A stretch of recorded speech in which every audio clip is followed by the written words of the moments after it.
Clearly, we are beginning in the book of Exodus today, and Exodus is if you didn't know, the name of the book tells you what the book is about. It's an exit. It's the Israelites exiting from slavery in Egypt and being led by God through the wilderness to the land that God had promised Abraham many years before.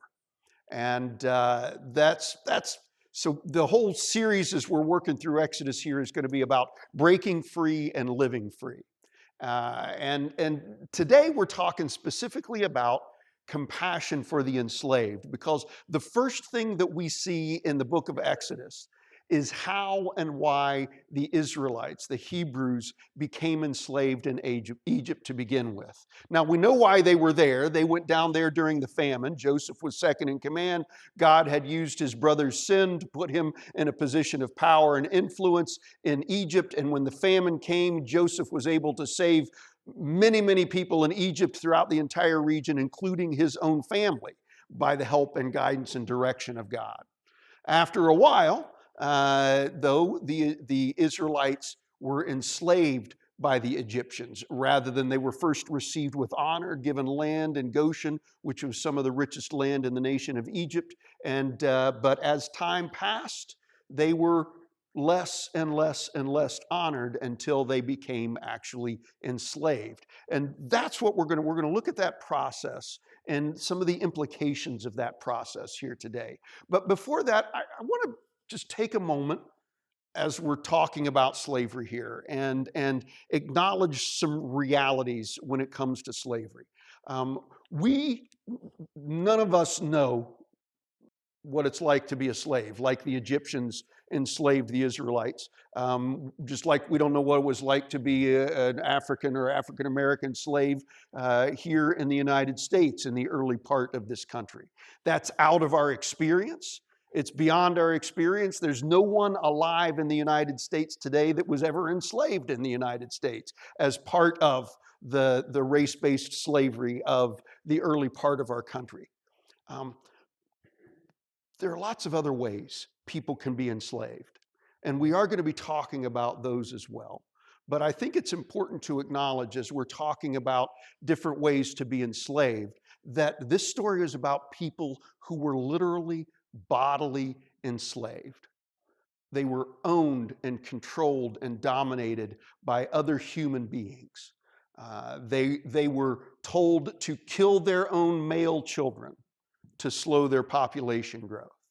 They were put to work and they were forced to labor, and rather than receiving honor and dignity and respect as heirs and descendants of Joseph, who had saved the entire nation from famine, they were treated as less than human, as objects and people of suspicion. They were controlled, they were manipulated, they were dominated. And that's the reality of the slavery that this book was written about. Now, it doesn't mean it doesn't apply to other kinds of slavery. And if you had to be a literal, chattel slave for Exodus to apply to us, there would be very few of us, well, none of us here, that this would apply at all. But that's the context, and we need to keep that in mind. But as I said, there are a lot of other things that can enslave us in this world today, right here around us. Social media, phone, tablet, computer. The people that design those algorithms know what they're doing to keep us looking. We live in a highly sexualized culture, such that sex and sexual behavior can become addictive. We, of course, have alcohol and a whole variety of other drugs to which people become chemically dependent, become enslaved.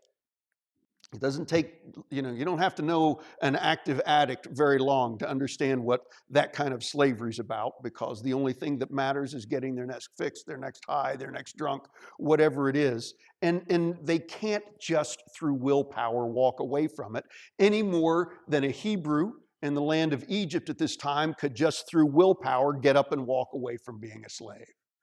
Modern highly processed foods are highly addictive. That again, well, I got a fun story about that, but I'll tell that one a little bit later. Gambling is more readily and more easily accessible now than ever before, and very addicting. Looks maxing. Did I use that word right? Did I? Is it embarrassing? Is it cringe for me to say looks maxing from up here? Yeah, they're over there going, yes, it's cringe. Stop doing it, Scott. But if you're not aware of that, it's trends for men and for women to do all sorts of things to make your physical appearance better, including some pretty radical surgeries at times. And people can become addicted, enslaved to public perceptions of how they ought to look. Advertising, including for goods, services, and politics. Now, everyone knows that advertising has a power and influence over us, but we all assume that it's over other people and not ourselves. We would never be duped by advertising, and yet somehow people still spend millions of dollars on advertising every year because it works, just not on you. The person sitting next to you, it works though. So be kind to them. Politics, yeah, I already talked about.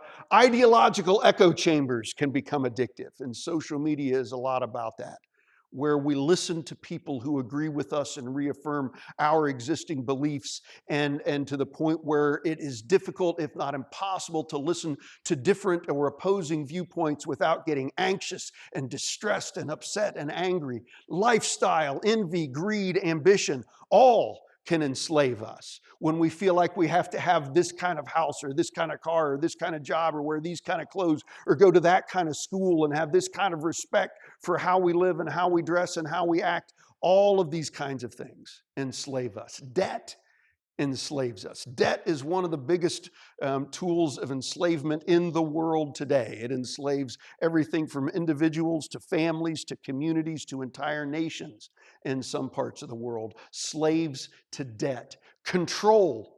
We can be enslaved to the desire to control everything about our lives, our circumstances, our future, our past, what people are saying about us, what people are thinking about us, how much money we have, how, so that nothing ever can harm or hurt as best to our ability. We want to be in control. Gaming can be addictive. And I've known a lot of folks that my goodness, the amount of time they spend gaming is, I'm getting laughs over here on this side as well. It ceases to be a choice and it becomes a habit and it becomes something people need to do. One of the forms of actual enslavement that is alive and well and horrible, awful ways in this world today is sex trafficking. And there are millions of children, girls and boys, women, and even some men that are enslaved in sex trafficking rings. And here's the reality. The United States is, I think, the last I heard, the largest destination for sex trafficking. Women and children, boys and girls brought from other countries. Toledo, Ohio, of all places, is one of the primary ports of entry for sex trafficking into this country. And sex slaves are brought in far more than any of us want to think about or talk about or admit. So slavery is real. It's a present reality. There are, in fact, chattel slaves, people owned as property in the world today.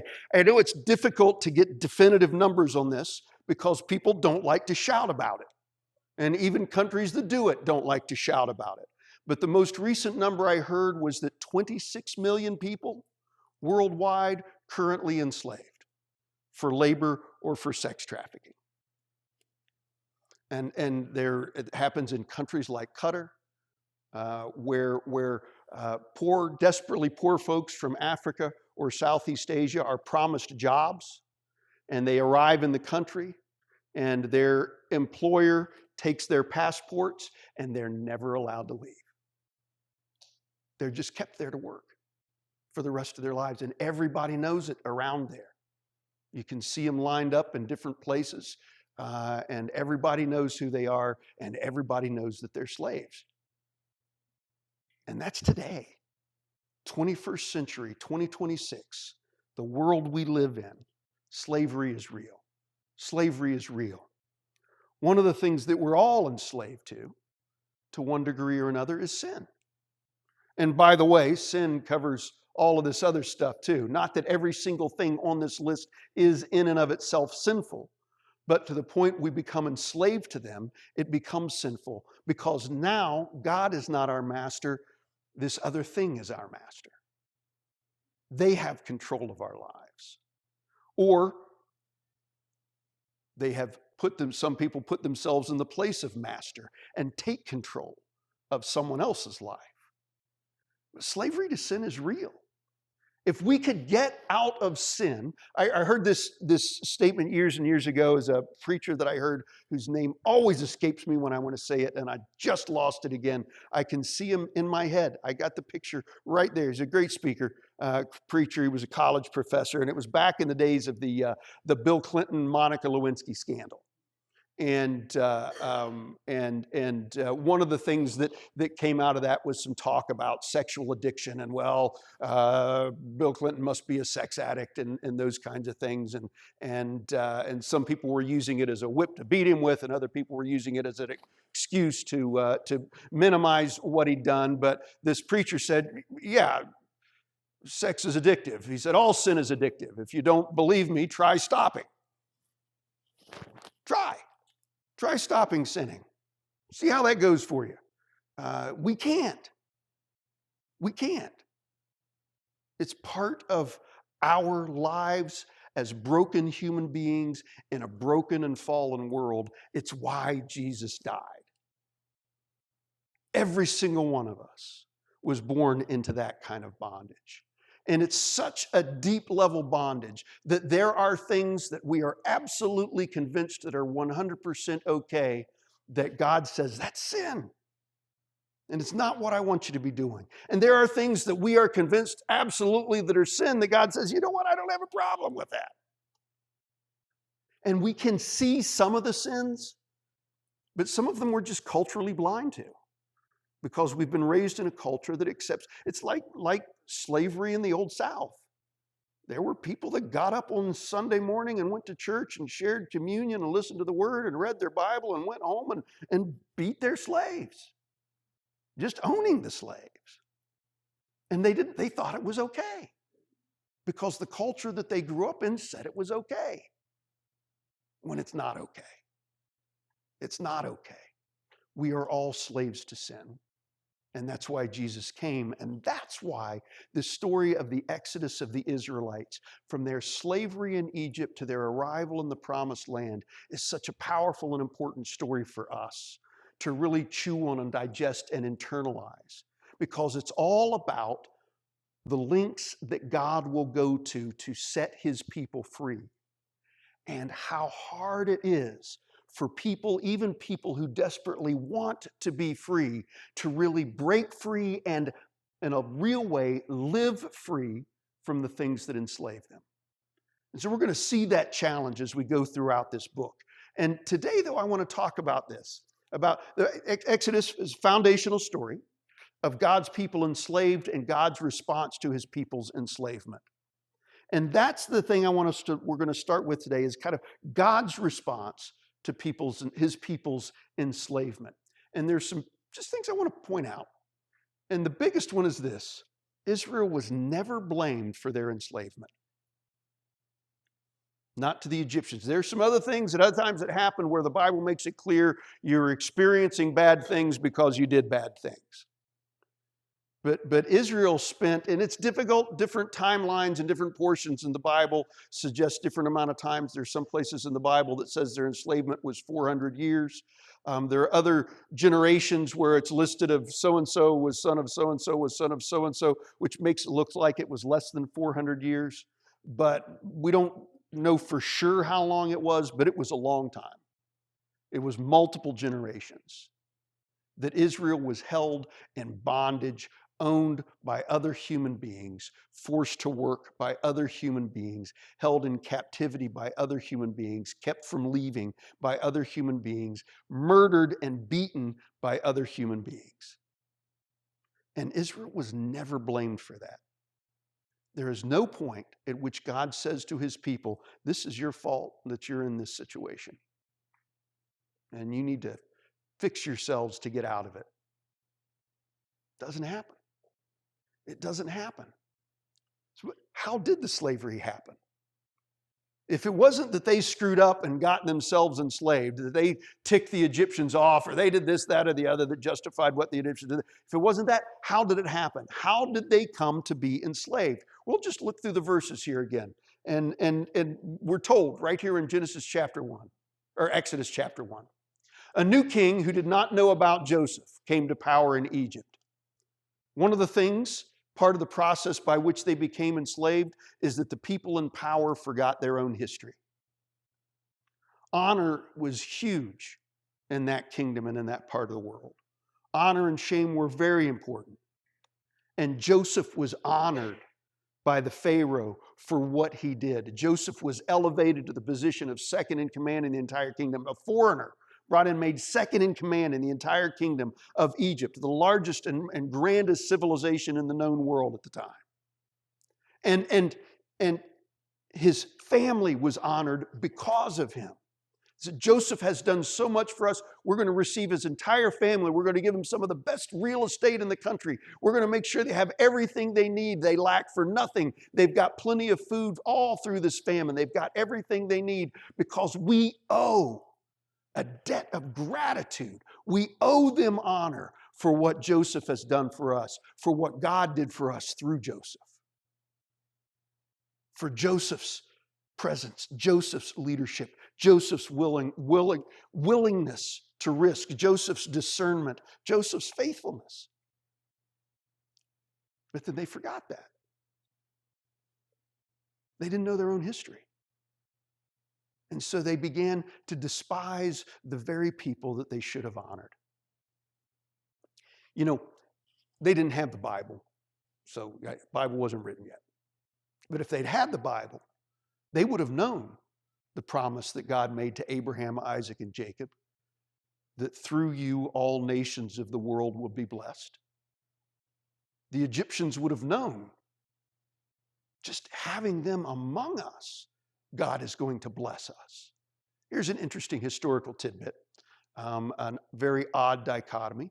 Jewish people, arguably the most persecuted people group in history, when you factor in the length of time in which they have experienced persecution, going all the way back to Egypt, about 4,000, 5,000 years ago.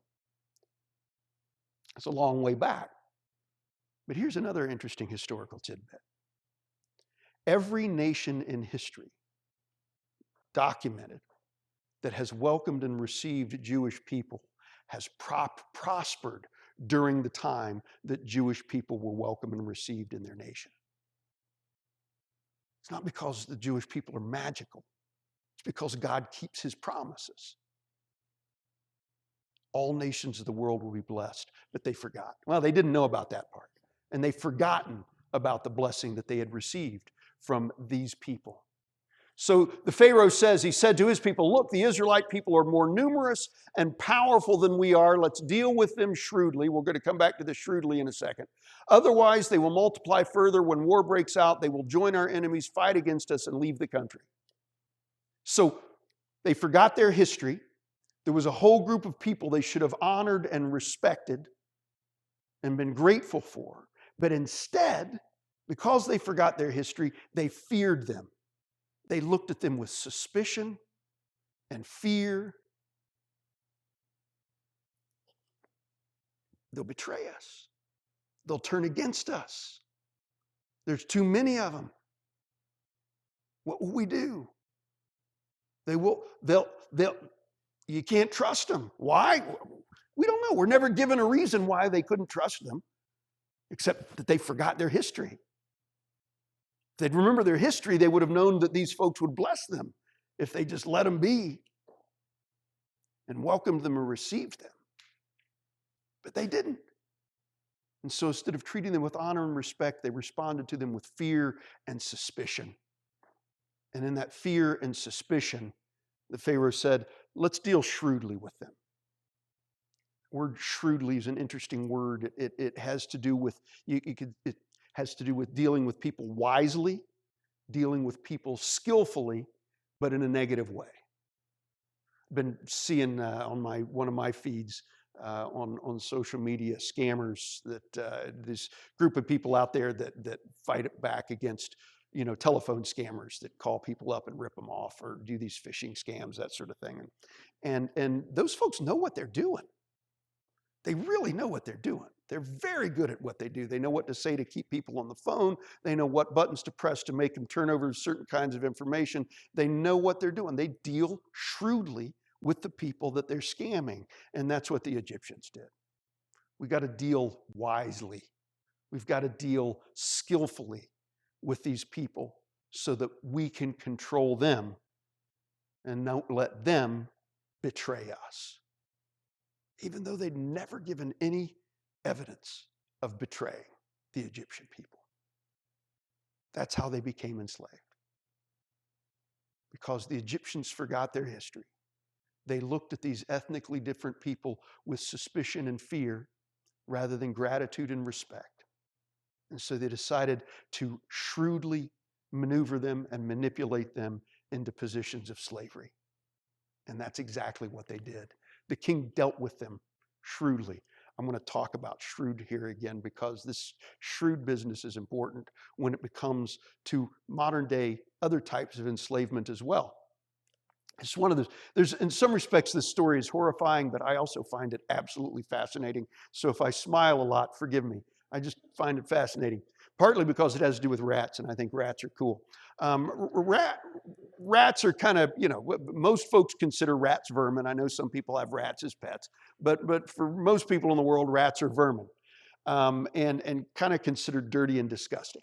If Jesus were to tell the story of Jesus healing the demoniac and sending the demons into the pigs, if Jesus were in 21st century America, he would be healing a demoniac and sending the demons into rats. That's kind of, we have the same perception of rats that they had of pigs back then. So rats, though, have a thing in them. They do not overeat. If rats in their natural environment with their natural diet and the things that they normally eat, they can have surplus food around them, but they will eat till they're full and they will stop. You don't see wild, obese rats. It doesn't happen. However, rats, perfectly ordinary rats, were fed not their normal food, but a steady diet of human food. Normal human food that was high in sugar, high in fat, and high in salt. And those rats ate until they were obese. They just kept eating and eating and eating. Even though in nature they never do that. Why? Because those foods have been shrewdly designed to keep people eating and eating and eating. It's not magic. They just do a lot of research to find out what will keep us putting one more bite in our mouth. One more bite. Little bites. Cheese puffs. They're air. They're nothing but air. I can go through half a bag of those in 20 minutes. That's the problem. I like the D&D. They're really good. They just melt in your mouth. But this is not an accident. It's not an accident at all. It's by design. People enslaved to food and addiction, typically, and this is, it used to be mostly in the U.S., but it's just as much in Europe now as in the U.S., where more and more and more people are obese. You can put a lot of that on the content of the food because the food is designed to make us ignore our fullness signals and just keep eating a little bit more. Just a little bit more. It's not an accident. It's by design. It's shrewd. That's what the king did. We don't know the exact process that they did. I get the feeling it wasn't just armed guards showed up overnight and said, "You're going to be our slaves." They led them into it and baited them into it and had them there. But Israel was never blamed. God never says to Israel, if you'd just been paying attention, if you'd just stood up for yourselves, if you'd just walked away from it, if you'd just done the right thing, if you just had a backbone, if you just showed some willpower, if you just didn't give in, if you just did the right thing, none of that is in the Bible. Nowhere. The blame for Israel's enslavement is placed squarely upon the people that enslaved them. not upon the Israelites. This, I think, is a profound lesson for us here today as we take another look at present-day enslavement. Desperate Africans and Asians enslaved in Qatar and some of the other Muslim countries in the Middle East. We can't blame folks who are desperate for going in answer to the promise of meaningful employment and respectable pay, only to find themselves enslaved. They didn't do that to themselves. They didn't do that to them. The girls and boys groomed and forced into sex trafficking countries in many countries, including the United States. We cannot blame those kids. Young people, adults, they have been led and groomed and dealt with shrewdly to bring them into a place where they are now slave to people who have near absolute control over their lives. And to stand up and say, well, we'll just walk away from it. We have no idea what we're talking about if we say things like that. Just a meth addict can't just walk away from meth. A slave in the Old South in the United States couldn't just walk away from slavery. Just any more than the slaves in modern day parts of the world can just walk away from the slavery. It's not a question of willpower. It's a question of capacity and freedom. Those enticed into highly processed foods or alcohol, drug, and other drugs, gambling, those kinds of addictive activities that we have. It's all set up very shrewdly to hold our attention, to keep our attention, to help us ignore the signals that are hardwired into our bodies to say, really, this isn't a good idea. Those enticed into lifestyles driven by greed and dependent upon greed, ambition, and inquisitiveness. We live in a world that is bent on getting us to spend. It doesn't really matter the condition of your soul. It only matters how people perceive you. And if they think if you're beautiful, if you're smart, if you're rich, if you're talented, if you're powerful, if you're influential, that's all, whatever it's doing to your soul, don't worry about that. Don't worry about that. Don't worry about that. Just make yourself look as good, get as much money, get as much opportunity as you possibly can. Whether it's lifestyle, whether it's looks maxing, I'm sorry, I won't say it again today, just so you know. Eating disorders are another one, an addictive kind of behavior that people are enticed into with the promise that people will love you more, you'll love yourself more if you lose just a little bit of weight. Just a little bit more weight. And our entire economy is built on convincing people to spend money they don't have to buy things they don't need. And we are surrounded by people dealing very shrewdly with us. And when we think, I know that works on other people, but it doesn't work on me. How many shoes do you have in your closet? I'm not a shoe guy. I got way too many shoes. How many shirts? Those hooked on TV, movies, gaming, social media, same thing. They are designed to keep us hooked. Our viewing habits are changing. Netflix has figured this out, that we don't have the attention span that we used to have. So there is a very common thing that Netflix requires of most of the things, the original programming that they put on, has to have a hook in like the first 3 minutes. That you'll see it's a common thing now. They'll put the crime, say it's a crime drama, they'll put the crime that doesn't happen actually for another 30 minutes in the movie. They'll give you a preview of it, you see it, and then they'll spend the rest of the time working back to that crime, because without that bloodshed early on, people turn the channel or they turn to another show. They quit watching. And they've learned how to keep us watching. People get paid lots of money for this stuff. Lots of money. They deal with us very, very shrewdly. So can we look at them, the folks that are enslaved that way, and ourselves, acknowledging that we are enslaved in some ways too? Can we look at them and us without blame, but instead with compassion? And instead of piling on the shame of just try harder, Just work at it more. Just exercise some willpower. Just do better.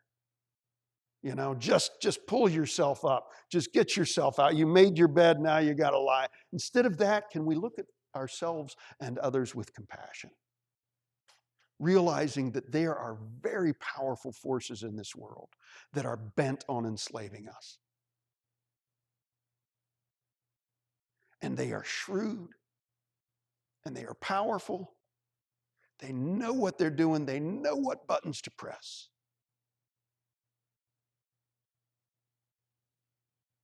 I think folks that are enslaved, whatever on that list enslave someone, I think those folks are deserving of compassion. Like God gives them compassion. When God saw his people in Egypt, he didn't say, my goodness, my people have this is a disgrace. They're humiliated. I'm their God, and they've allowed themselves to become enslaved to these pagan Egyptians. What a humiliate. How could they do this? They are dishonoring me. I created them free, and they've let themselves be made. God could have said that.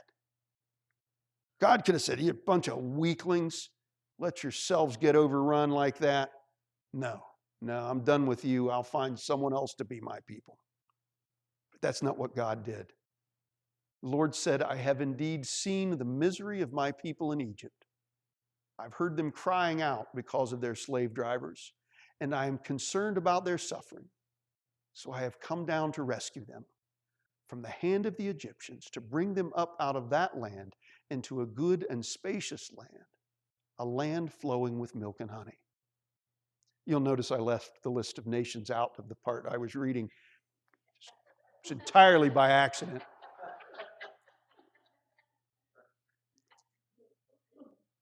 God saw his people enslaved, and he didn't blame, he didn't judge, he didn't condemn, he didn't shame. He had compassion, and he came to do for them what he knew they could not do for themselves, which was break free. God knew that without his intervention, his people couldn't break free from what enslaved them. And so God, in compassion, intervened. And the process was long and slow and difficult. And we're going to look at that process in some detail over the next couple of months here. But God didn't judge, he didn't condemn. He looked with compassion upon the enslaved. And he came himself through his prophet Moses, through Aaron, through others, Miriam and others, to break his people out of what enslaved them and lead them into the land that he had promised them. A land of blessing, a land of fruitfulness, a land of plenty, abundance. Not judging them, not condemning them. He invites us to do the same. In Jesus' name, amen. Amen.